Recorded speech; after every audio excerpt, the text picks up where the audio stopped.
Okay, so starting off about what order blocks are.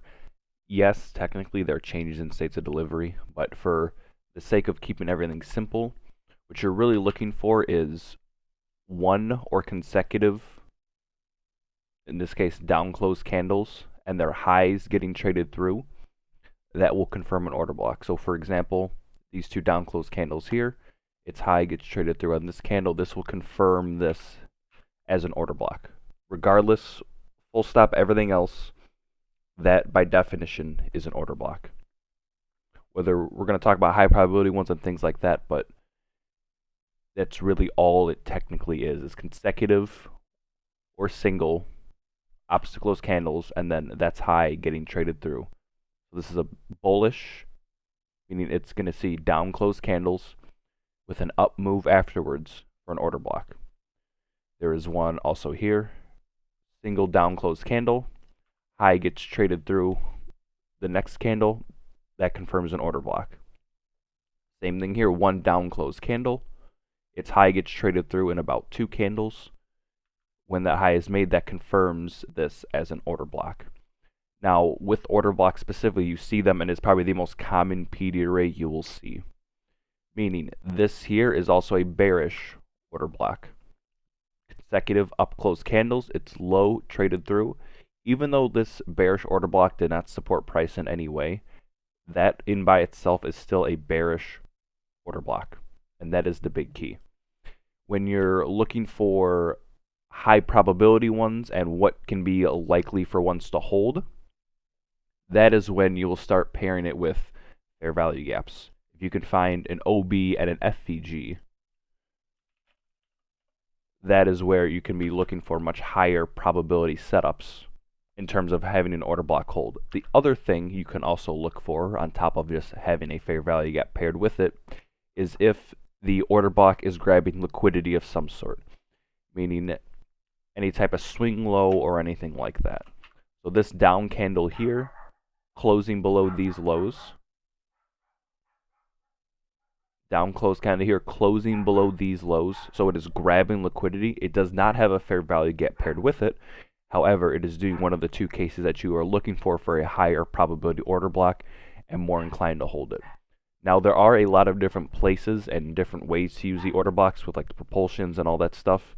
However, to keep it simple and just for the basics, what you really want to look for is, are the bodies being respected after the candle closes? So even though this order block here paired with the fair value gap has trading below it multiple times, the bodies still fully enclose and above this area here, this body.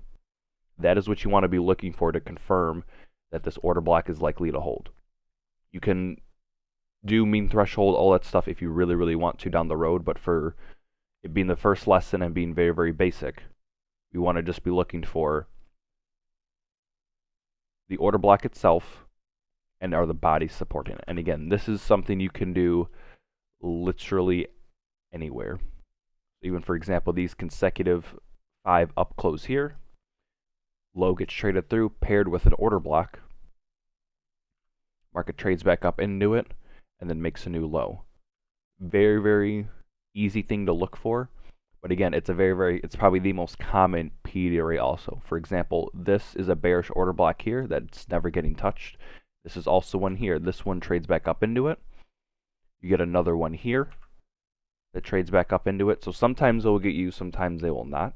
The biggest thing, and just for the start of the basics, is you want to look for one or consecutive opposite close candles, and then that opposite close direction, whether it be down close candles and its high getting traded through, or up close candles and its lows get trading through. That is by definition an order block. So even this here, this down close candle here with the up move afterwards, even though it does not support price at all, that is still an order block. It is not a high probability one, and that is where the mishap that I want to see and I want to clear up a lot. The actual order block itself does not need those other two criterias. That is just if you're looking for ones to trade and get moves off of, but it is by far the most common PD array out there. This is also something you can see on literally any time frame. If you want to go down to a 3-minute chart and switch to a different indice or any market, it is the exact same idea. Consecutive up-close candles, lows getting traded through with, in this case, a fair value gap, high probability order block to support price and move its way down. There's a bearish order block here, one single up-close candle and a push down. Market trades back up into it. And again, sometimes you're going to get them that trade up into it, and you're going to get ones that do not, and that's totally fine. But for the sake of what is an order block, that is all you're looking for. Same thing here. One single up-close candle, low gets traded through on the following candle. This is a bearish order block by definition. Down close candles here, high traded through, bullish order block. It is still a PD array regardless of it being a high probability one or not. It is by far the most common PD array out there to see, by all means. And again, it is all fractal, any time frame, it does not matter. Any pair, anything, you can find them. You're not looking for them to support price or not support price or even look for high probability ones. You just want to start off looking for order blocks, and that is it. In the next one, we'll talk about more advanced, and we'll get really, really deep into the theories behind them. But I really wanted to start off with something extremely basic and something that most people should be able to follow that can be used.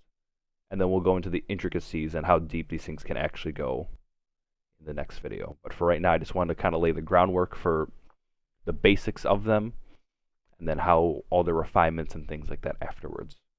If you guys have any other suggestions for the PD arrays, if you want me to hop ahead or do a different one, by all means let me know. But we're going to start off with order blocks, very, very basic, do some advanced theory afterwards, and then just go down the list and go from there. Other than that, I hope you guys enjoyed the video. Be sure to like, comment, and subscribe, and I will see you all in the next one.